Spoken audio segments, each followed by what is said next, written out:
సభకు నమస్కారం. ఇవాళ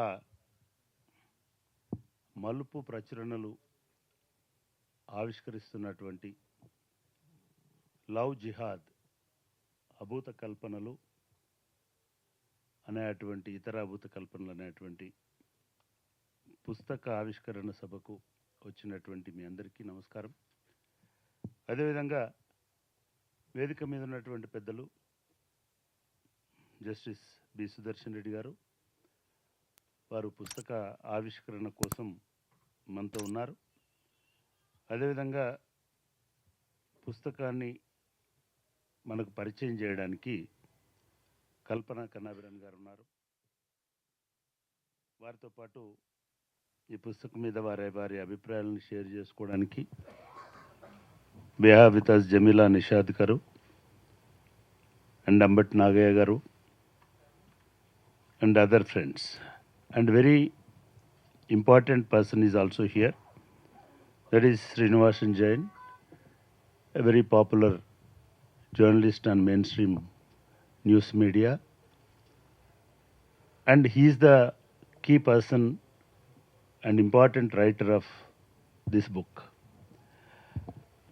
This book it narrates the true story of India. ఒక రకంగా ఇవాళ భారతదేశం ఎదుర్కొంటున్నటువంటి పరిస్థితిని, ప్రయాణిస్తున్నటువంటి పరిస్థితిని ఈ పుస్తకం మనకు పరిచయం చేస్తుంది. ఇది ఒక 2 సంవత్సరాల క్రితం అయినప్పటికీ కూడా ఆ పుస్తకంలో ఉన్నటువంటి అంశాలు ఇవాళ ప్రతిరోజు మనం ఫేస్ చేస్తున్నటువంటి అంశాలు కావడం వల్ల చదువుతున్నంతసేపు అంతే ఫ్రెష్గా మనకు అనిపిస్తుంటుంది, అంతే భయం కూడా కలిగిస్తుంటుంది. నేను పుస్తకం లోపలికి పోయి ఏముంది అనేది చెప్పను, ఎందుకంటే మనకు దాన్ని పరిచయం చేయడానికి కల్పన గారు ఉన్నారు. దేశంలో ఇవాళ ఎట్లాంటి పరిస్థితి గడుపుతున్నామంటే ప్రతిరోజు ఏదో ఒక ఫ్రెష్ ఇన్సిడెంట్ తోటి, కొత్త ఇన్సిడెంట్ తోటి మనం దాని వెంబడి వెళ్ళాల్సి వస్తున్నది. అంటే గతంలో ఎట్లా ఉండేదంటే ఒక ఇన్సిడెంట్ జరిగితే ఆ ఇన్సిడెంట్ గురించి ఒక వారం రోజులు, 10 రోజులు, నెల రోజులు, సంవత్సరాలు మాట్లాడుకునేటువంటి పరిస్థితి ఉండేది. కానీ వాళ్ళు అట్లా కాదు, ఎవ్రీడే దేశంలో ఏదో ఒక చోట ఏదో ఒక ఇన్సిడెంట్ జరుగుతున్నాయి. అంటే ఆ కథనాలు చదువుతున్నప్పుడు జనరల్గా మీడియా అనేటిది దాని లైఫ్ అనేటువంటిది నేను అనుకోవడము ఒక రోజు అని చెప్పేవాళ్ళు గతంలో. ఇవాళ ఒక్కరోజు కూడా లేదు. న్యూస్ లైఫ్ అనేటువంటిది 1 గంట లేదా 2 గంటలు ఇదే ఉంది. అట్లా ఒకరోజు 1 గంట ఉండేటువంటి న్యూస్ని the writers have converted that news into a story, a narration. అది కన్వర్ట్ చేసి దాన్ని ఒక పుస్తకంలాగా డెవలప్ చేయడం వల్ల, ఒక కథనంలాగా డెవలప్ చేయడం వల్ల అది మనకు చాలా విషయాలను విశ్లేషించేటట్టుగా మారింది. The success of that volume, that book is making it as a live kind of debatable point. దాంట్లో చాలా ఇష్యూస్ని వాళ్ళు ప్రస్తావించుకుంటూ వచ్చారు. అది 2 రకాలుగా ఎటువంటి కథనాలు ప్రసారం అవుతున్నాయి వల్ల అనేటువంటిది, అదేవిధంగా ఎటువంటి పరిస్థితులు ఉన్నాయనేటువంటిది. దానిలో 2 కోణాలకు సంబంధించిన అంశాలని, అంటే ఓవరాల్గా బుక్ టార్గెట్ చేసేది ఈ లవ్ జిహాద్ అనేటువంటిది. మనకు పాపులర్ అయినటువంటి లవ్ జిహాద్ ఉన్నప్పటికీ కూడా అది అంతా కూడా ఒక హేట్ నరేషన్ అనేటువంటిది ఎట్లా పెరిగిపోతుంది దేశంలో అని చెప్పడం ఆ పుస్తకంలో ఉన్నటువంటి ప్రధానమైనటువంటి అంశం. ఈ మధ్య కేరళ స్టోరీ అనేటువంటి పుస్తకం సినిమా వచ్చింది. ఇంతకుముందేమో వార్తలు, కథనాలు, యూట్యూబ్ లేకపోతే వాట్సాప్, వీటిని మాత్రమే అస్త్రాలుగా వాడుకొని మతోన్మాదంలో ఉన్నటువంటి శక్తులు ఇటువంటి అభూత కల్పనలు ఎట్లా ప్రసారం చేస్తున్నాయి అనేటువంటి మొత్తం స్టోరీ ఆ పుస్తకంలో ఉంటుంది. అది హిందువుల జనాభా పెరగడం ఉండొచ్చు, లేదా ముస్లింల జనాభా పెరగడం ఉండొచ్చు, హిందువుల జనాభా తగ్గడం ఉండొచ్చు, లేదా ఫలానా వాళ్ళు ఫలానా దగ్గర ఫలానా పని చేస్తున్నటువంటి ధోరణి కావచ్చు, ఇవన్నీ దాంట్లో చూస్తున్నప్పుడు నిజానికి 2 సంవత్సరాలు వాళ్ళు రాసిన పుస్తకం రాసినప్పటికీ ఇప్పటికీ ఆ సంఖ్య 200 రెట్లు పెరిగింది. ఆ కథనాల సంఖ్య 200 రెట్లు పెరిగింది. పెరగడమే కాకుండా ఇవాళ మీడియా అనేది పూర్తిగా అటువంటి కథనాల ప్రచారానికి మాత్రమే ఉపయోగపడుతున్నది. ఇప్పుడు వాట్సాప్, యూట్యూబ్ ఇట్లాంటి అవసరం లేదు. మీడియానే డైరెక్ట్గా ఆ కథనాలని అదే దూరంతో ఆ కథనాలను తీసుకొస్తూ ఉన్నది. జాతీయ స్థాయిలో బహుశా నేను అడిగాను, ఇప్పుడు ఎక్కడన్నా అంటే నేను ఫ్రీలాన్స్ చేస్తున్నానని చెప్పారు. అంటే ఇటువంటి వాళ్ళకి ఉద్యోగాలు ఇచ్చేటువంటి మీడియా సంస్థలు కూడా ఉంటాయని నేను అనుకోవడం లేదు. ఎందుకంటే మీడియా సంస్థలకు ఇప్పుడు కావాల్సింది ఏమిటి అంటే అటువంటి తప్పున కథనాలను అథరిటేటివ్గా అవి నిజాలనేటువంటి భ్రమ కల్పించేటట్టుగా ప్రసారం చేసేటువంటి ధోరణులు ఇవాళ మీడియాలలో ఉన్నాయి.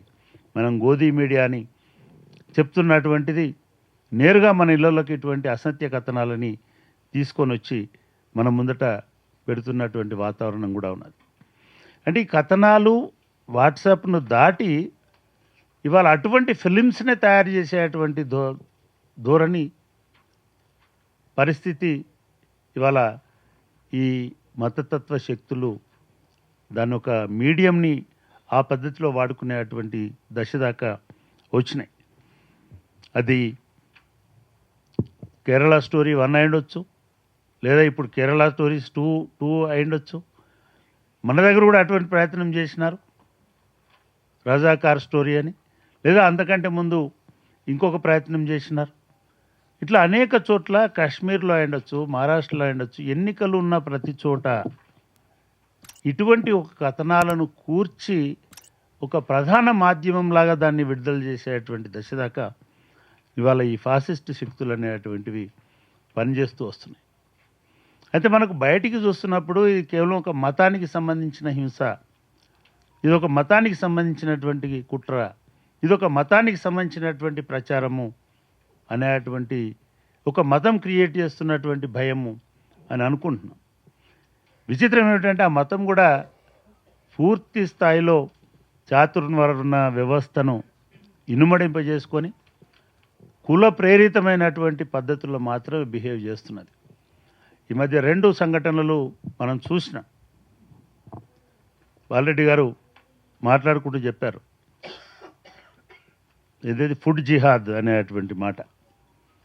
అంటే మామూలుగా ఒక బ్రెడ్ అమ్ముకునేవాడి మీద దాడి చేసి దాన్ని ఒక జిహాద్ అనేటువంటి అభూత కల్పన చేసి వాళ్ళను వేధించడం అనేది, అటువంటి వేధించడం వ్యక్తిని వేధించడం కాదు వాళ్ళ టార్గెట్.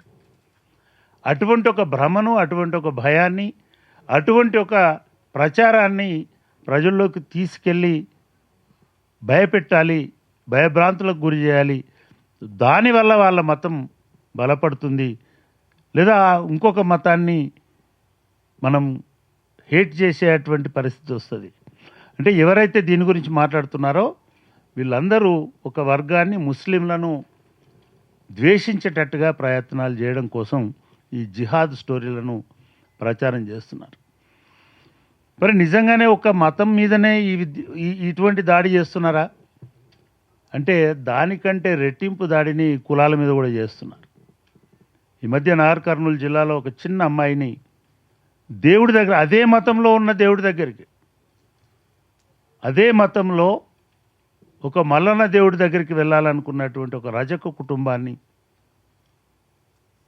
వాళ్ళ మీద దాడి చేయడమే కాకుండా ఒక చిన్న పసికందును చంపేసేటువంటి దశ దాకా వెళ్ళింది. అది మతం అని అనుకోవడానికి వీల్లేదు. అది జరిగింది మత సంస్థలోనే, మతానికి సంబంధించిన ఇన్స్టిట్యూషన్లోనే, గుడిలోనే. మరి వాడు హిందూ అయినప్పుడు నువ్వు వాడిని ఎందుకు అలో చేయట్లేదు? వీడు హిందూ కాదు కాబట్టి వీడు బ్రెడ్ తిననని అంటున్నావు, లేకపోతే బన్న తినొద్దు అంటున్నావు, ఫుడ్ జిహాద్ అంటున్నావు. నీది ఏం జిహాదు? నీది ఒక ఫండమెంటలిస్ట్ రిలీజియస్ జిహాద్ అనుకోవాలా, లేదా నీకు అగ్రవర్నర్ జిహాద్ అనుకోవాలా, లేదు నీకు ఒక ఇంకా ఏ రకమైనటువంటి పేరుతో ఈ జిహాదీలను పిలవాలి అనేటువంటిది మనం ఆలోచించాల్సినటువంటి అవసరం ఉన్నది. ఇవాళ దేశం మొత్తంగా ఏ ఊరికి వెళ్ళినా, ఏ ప్రాంతానికి వెళ్ళినా దేశం అంతటా ఒక రకమైనటువంటి ఇస్లామోఫోబియా కనబడతా ఉన్నాయి. వాట్సాప్ ఎవడు చూస్తున్నాడు? మీరు కామ్గా ఉండండి, ఎయిర్పోర్ట్లోనో రైల్వే స్టేషన్లోనో బస్సులోనో ప్రతి ఒక్కడు ఫోన్లో చూస్తున్నాడు. వాడు ఏం చూస్తున్నాడో చూడండి. నా పరిశీలనలో నేను గమనించినటువంటి ప్రయాణంలో చూస్తున్నటువంటి దానిలలో ఒక 60-70% of people they are engaged on religious fundamentalist hate speeches on WhatsApp and YouTube channels. YouTube ఛానళ్ళ ధోరణి కూడా కోర్స్ మనం యూట్యూబ్ ఛానల్ అని ప్రత్యేకంగా చెప్పక్కర్లేదు. ఛానళ్ళ ధోరణి కూడా అదే పద్ధతిలో తయారైంది. తీర్పరులాగా తయారైపోయినారు. వాళ్ళే మొత్తం సొసైటీని గైడ్ చేస్తున్నట్టు తయారైపోయినారు. ఇది దేశభక్తి కాదు, ఇది వాళ్ళకు అందుతున్నటువంటి నజరానాలు, వాళ్ళకు అందుతున్నటువంటి ప్రయోజనాల వల్ల ఇటువంటివి జరుగుతూ ఉన్నాయి. రియల్ జర్నలిస్ట్ అనేటోళ్ళు ఎవరు కూడా ఆ ఫీల్డ్లో కొనసాగేటువంటి పరిస్థితులు ఇవాళ లేవు. అంతో ఇంతో కొంత ఇండిపెండెంట్ మీడియా వీటిని నిలువరిస్తున్నప్పటికీ ఇవాళ టోటల్ మీడియా కూడా అదే ధోరణిలో మారిపోయిందనేటువంటిది నా అభియోగం. మీడియా ఒకటే కాదు, పాలక వర్గాలే కాదు, చాలా షాకింగ్గా బ్యూరోక్రసీలో ఇవాళ చాలామంది ఆఫీసర్స్ ఎవరైతే మాట్లాడుతూ ఉంటారో చాలామంది ఆఫీసర్లు కూడా ఒక పూర్తి స్థాయి హిందూ భావజాలం, ఆధిపత్య భావజాలంతో పనిచేయడం అనేది గమనించినప్పుడు చాలా షాకింగ్గా అనిపిస్తుంటుంది. ఈ 2 సంవత్సరాలలో లేదా ఇంకా ముఖ్యంగా ఇటీవలి కాలంలో వేరే చర్చ ఏది కూడా నేషనల్ మీడియాలో రావడం లేదు. చాలా పెద్ద పెద్ద ఇన్సిడెంట్స్ జరుగుతూ ఉన్నాయి. మొత్తం డిస్కోర్స్ మారిపోతూ ఉన్నది. ఆపరేషన్ కగార్ అయి ఉండొచ్చు, ఆ తర్వాత జరిగినటువంటి హింసాత్మక పరిణామాలు అయి ఉండొచ్చు, లేదా టార్గెటెడ్గా ఒక శత్రువుల మీద దండయాత్ర చేస్తున్నట్టుగా బయలుదేరుతున్నటువంటి సైన్యాలు కావచ్చు, వాళ్ళని భయభ్రాంతులకు గురి చేస్తున్నటువంటి అంశం కావచ్చు. వీటి మీద ఎక్కడ కూడా తెలుగు మీడియాలో కావచ్చు, ఇంగ్లీష్ మీడియాలో కావచ్చు, హిందీలో అయితే వాళ్ళకి మన లాంగ్వేజ్, మన బాధ, దుఃఖం అర్థమే కావు కాబట్టి అటువంటి వాటిల్లో కావచ్చు ఎక్కడ కూడా ఏ రకమైన డెమోక్రటిక్ చర్చ అనేటువంటిది ఈ 15 నెలల రోజుల నుంచి లేదు. హైదరాబాద్లో నిజంగా చాలామంది షాక్లో ఉన్నారు. ఎవరికి తోచిన పద్ధతిలో దాన్ని అనలైజ్ చేస్తున్నారు, విశ్లేషించుకుంటున్నారు. కానీ ఏ ఒక్కరు కూడా ఒక దిశానిర్దేశం చేసే టైపులో ఇవాళ చాలా పెద్ద నాయకులు ఒక 30-40 సంవత్సరాలు వాళ్ళ జీవితాన్ని కరిగించి ఒక దివిటీలుగా వెలిగించినటువంటి వాళ్ళు చాలామంది వాళ్ళ చనిపోతున్నారు, చంపేస్తున్నారు వాళ్ళని. నాకు అంటే హైదరాబాద్లో వచ్చి తెలంగాణలో వచ్చి ఇక్కడ కొంత సేఫ్టీ ఉంటుంది అనుకున్నప్పటికీ కూడా కేంద్ర ప్రభుత్వంలో ఉన్నటువంటి పెద్దలు ఇక్కడి ప్రభుత్వాన్ని కూడా బెదిరించి మీరు వాళ్ళని స్వేచ్ఛగా ఉండనియొద్దు, వాళ్ళను స్వతంత్రంగా జీవించనియొద్దు, వాళ్ళను మాకు అప్పగిప్పండి అని ఒక పాతకాలపు రాజుల కాలంలో లేదా ఇంకా అటువంటి దశలో ఎట్లాగైతే థ్రెటన్ చేసేవాళ్ళో మాకు బందీలుగా ఇవ్వండి అని ఆ పద్ధతిలో ఆ ధోరణిలో నడుస్తున్నప్పటికీ కూడా మీడియా ఏది రాయడం లేదు, ఏది పట్టించుకోవడం లేదు. దీనికి తోడు చాలా ఆశ్చర్యకరంగా యూట్యూబ్లో, వాట్సాప్లలో రకరకాల మెసేజ్లు ఆ నాయకుల వ్యక్తిత్వ హననాన్ని కూడా చేస్తున్నటువంటి సందేశాలు, మెసేజ్లు వస్తున్నాయి. ఇది అంతా ఒక మీడియా ఇట్లా తయారవడానికి కూడా ఒక స్కెచ్ ఉంది, ఒక ధోరణి ఉంది అని అనిపిస్తుంది. ఈ పుస్తకంలో చాలా అంశాలని నేను కావాలనే ఆ పుస్తకం లోపలికి వెళ్ళట్లేదు. చాలా అంశాలని కల్పన గారు ఇప్పుడు మనకు చెప్తారు. చాలా అంశాలు దాంట్లో ఉన్నాయి. అవి కేవలం పుస్తకం రూపంలో వాళ్ళు రాసినటువంటి అంశాలని వార్తల్లో, పత్రికల్లో వచ్చి దాన్ని మర్చిపోలేదు. ఎందుకంటే అవన్నీ దృశ్య రూపంలో వస్తున్నాయి, అవన్నీ శబ్ద రూపంలో వస్తున్నాయి, అవన్నీ నరేటివ్స్గా వస్తున్నాయి. ఈ నరేటివ్స్ ఒక కొత్త ఐడియాలజీని, ఒక కొత్త భావజాలాన్ని ఫ్రేమ్ చేసి మన మెదళ్లను పూర్తిగా ఇచ్చేసేటువంటి ధోరణిలో ఉంటున్నాయి. కాబట్టి ఈ పుస్తకం అనేది చాలా చాలా చాలా ప్రధానం ఇవాళ జరుగుతున్నటువంటి దీన్ని అర్థం చేసుకోవడానికి. నేను అనుకోవడము ఇవాళ అంటే మొన్న ఎక్కడో న్యూస్ ఛానల్స్లో చూస్తున్నప్పుడు they are explaining how India is subsidising the data. In US, suppose if you want to have MB or some quantum of data, you have to pay at least $3.50, $3.50. ఇండియాలో ₹10 ఇస్తే డేటా వస్తుంది, data ఫ్రీగా వస్తుంది ఓ రకంగా చెప్పాలంటే.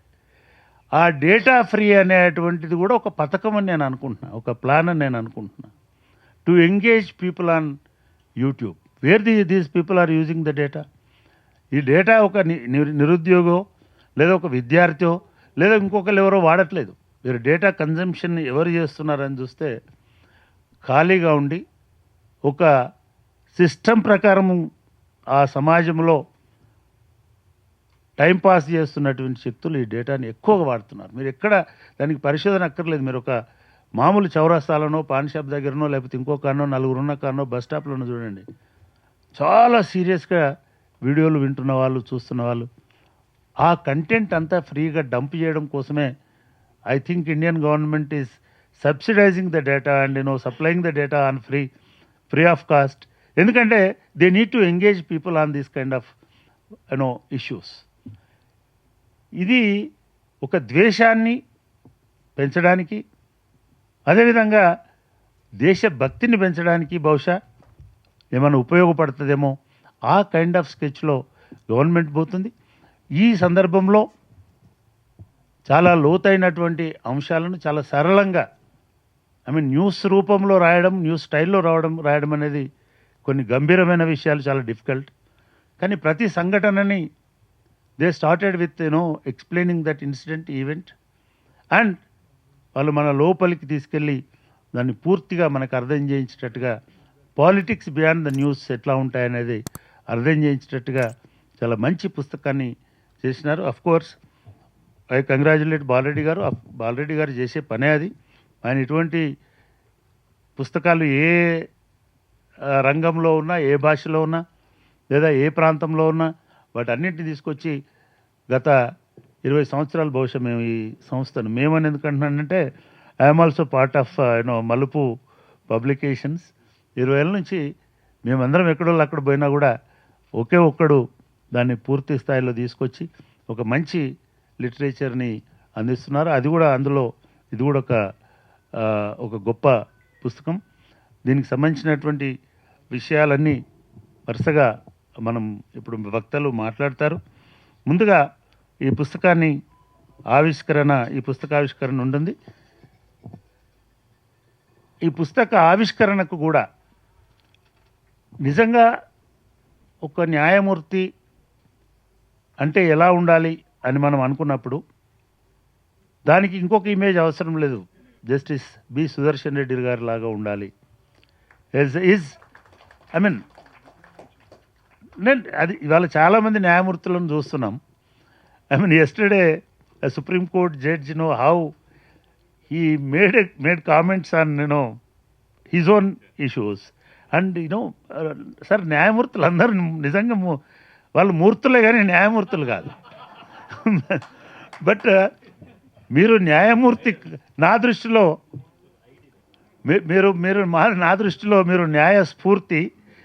మీ ద్వారా ఈ పుస్తకం ఆవిష్కరించబడడం and we always feel proud of Sudarshan Reddy is being part of us and part of this society. He stand for the constitutional principles and ఆ కాన్స్టిట్యూషన్ సార్కి ఇష్టం ఉండదు, ఎందుకంటే అది చెప్తే ఓడిపోయినారని కూడా చెప్పాల్సి వస్తుంది. బట్ నేను ఓడిపోవడం అని చెప్పట్లేదు, పోటీ చేయడమే గెలవడం సార్ అని చెప్పాను ఆయనకి. అంటే న్యాయం వైపు నిలబడి పోటీ చేయడం, ధర్మం వైపు నిలబడి పోటీ చేయడం, that is the biggest victory అని ఐ స్ట్రాంగ్లీ ఫీల్. సో నేను ఎప్పుడైనా చెప్తుంటాను, సార్ మీరు ఓడిపోయినారు అంటే మీరు ధర్మం వైపు నిలబడ్డారు కాబట్టి ఓడిపోయినారు, కాన్స్టిట్యూషన్ ఎథిక్స్ వాల్యూస్ కాన్స్టిట్యూషనలిజం వైపు నిలబడతారు కాబట్టి ఓడిపోయినారు. సో ఈ పుస్తకాన్ని మీరు రిలీజ్ చేయడం అనేది sir, it is honour to that context and that book also. And thank you for accepting to inaugurate this book, sir. Now I request Sudarshan Reddy garu to release the book.